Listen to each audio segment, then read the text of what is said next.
My name is Lisa MacLeod. I'm the Member of Provincial Parliament for Nepean Carleton. In March, the Liberals defeated my colleague MPP Michael Harris's motion to strike a committee to study rare disease in the province of Ontario. Since then, they have failed to take action and concrete steps that promised, and Ontarians continue to suffer without access to treatment with respect to rare diseases, but as we'll find out, even common ones. The challenge of accessing publicly funded treatment isn't just for rare diseases. Last month, my friend and colleague, who's with me here today, Trent Mills Mayor Hector Macmillan, spoke out about the OHIP funding he was denied for access to life-saving treatment for pancreatic cancer. Mr. Macmillan isn't the first patient to be denied funding, and he isn't the last. His story was so compelling to me. As a member of provincial parliament for over 10 years, I've witnessed many patients who've been denied out-of-country care and who've had to fundraise for life-saving drugs. This past summer, a young woman in her 20s in my constituency, we had to hold a fundraiser for her to raise $12,000 because she was denied cancer therapy. It's become abundantly clear that the appropriate processes in place are not working for thousands of Ontario patients like Mayor Macmillan. The Minister of Health cannot continue to wash his hands of Ontario patients who are falling through the cracks. Ontario is home to world-class health facilities and professionals. We have a great source of innovative health science. However, this Liberal government's years of waste and mismanagement have resulted in a system in which patients like Mayor Macmillan cannot access cutting-edge, life-saving care. Hector? Well, thank you very much.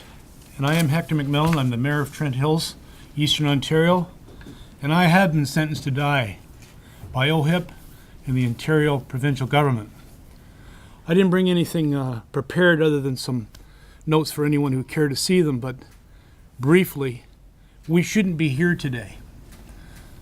The furor that I've created in the media should never have happened. There are 1,000 of us in Ontario annually who are definite candidates for IRE procedures. This technology is being deemed by the provincial government and OHIP as being experimental. I can find no other reason is simply because they don't want to fund it. The truth be known, all 1,000 potential IRE candidates in Ontario could be treated successfully for $7 million a year, plus the hospital costs. The machine is already here in the Toronto UHN, and it's not being used nearly close to its full potential. The IRE technology is being used successfully around the world. 50 centers alone in the United States, Germany, Sweden, Britain, Australia, every civilized country in the world, and as of late, now China is taking up the program as well. I have documented video from professional surgeons around the world who specifically say this is not experimental surgery or procedure. Today, it's routine. It's like the day of diagnostics, you had to go somewhere special to get a CT scan.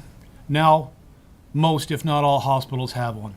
It's an everyday tool that our physicians rely on.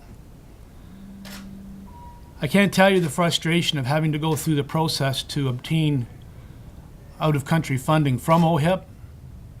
The system is rigged so that you will fail, and the appeal process is even more difficult.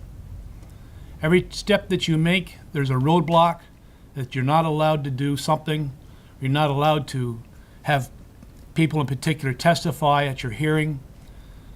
And as of late yesterday afternoon, OHIP is now trying to delay my hearing, which is already scheduled for Tuesday, simply because their hired contract killers at Cancer Care Ontario are too busy because they're out murdering some other patient.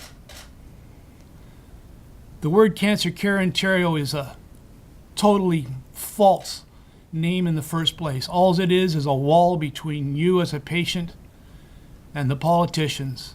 They're a reason to turn you down and let you die.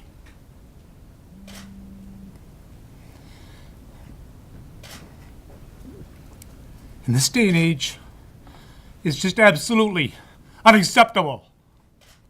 How dare our government turn down people and using premeditated murder simply to save money, to deny somebody their life and deny their family what years you have left.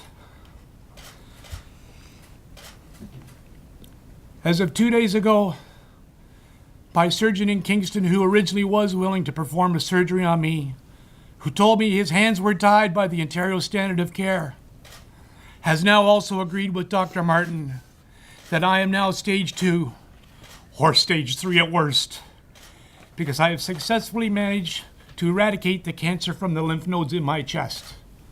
I no longer have cancer on both sides of the diaphragm. I want back inside the box. I am back within the standard of care.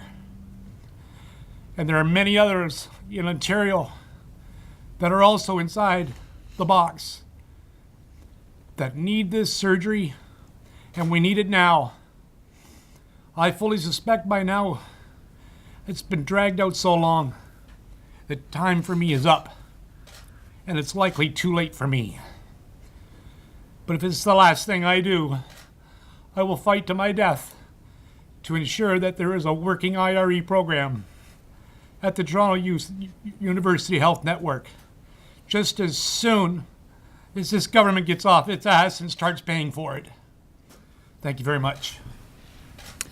We're happy to take any questions. Mayor, I understand you have a number of supporters. I was wondering if you could tell us about who plans to come to your hearings when it occurs. I understand that vans and buses are being organized from across Ontario, that people are going to show up Tuesday at the hearing, should I actually get it, at 151 Bloor Street West. And I've already requested a larger venue because of the large amount of people we expect. My family alone will fill the 30 seats that are available in the room. I specifically told my case coordinator at the Health Services and Review Board, after I was denied the request for a larger venue, that they can fully expect a 3-ring circus that P.T. Barnum would have been jealous of. I have, however, requested that my supporters show up with placards only and not to carry pitchforks and torches.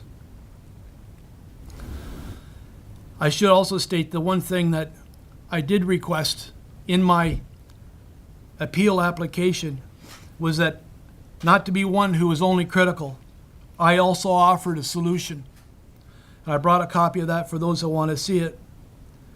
That I proposed that Dr. Martin or one of his crew come from Kentucky, allow him to have hospital privileges for 1 day, and he can either oversee or actually perform the IRE process here in Toronto at the University Health Network. There are those who say to me that that's a little far-fetched. I've since found out that Shirley Gobu in Saskatoon, Saskatchewan, exactly had this very thing happen to her 1 year ago. She's a wonderful 77-year-old lady. She's the only Canadian who has ever received the IRE procedure actually in Canada. And she's alive and well today. And her best before date was a year ago this past August. The proof is in the pudding, it works. And for the government to continually say that it's experimental because there's never been a closed study done on it, there never has been and there never will. If you can gather 50 pancreatic patients to participate in an IRE control group, name me one person who's going to put their hand up not to have it. You're never going to find 50 patients who are only going to be willing to take chemo and radiation when the other 50 would get chemoradiation and the IRE. So there never will be a control group setting for IRE. And we need to get past that and get on with it.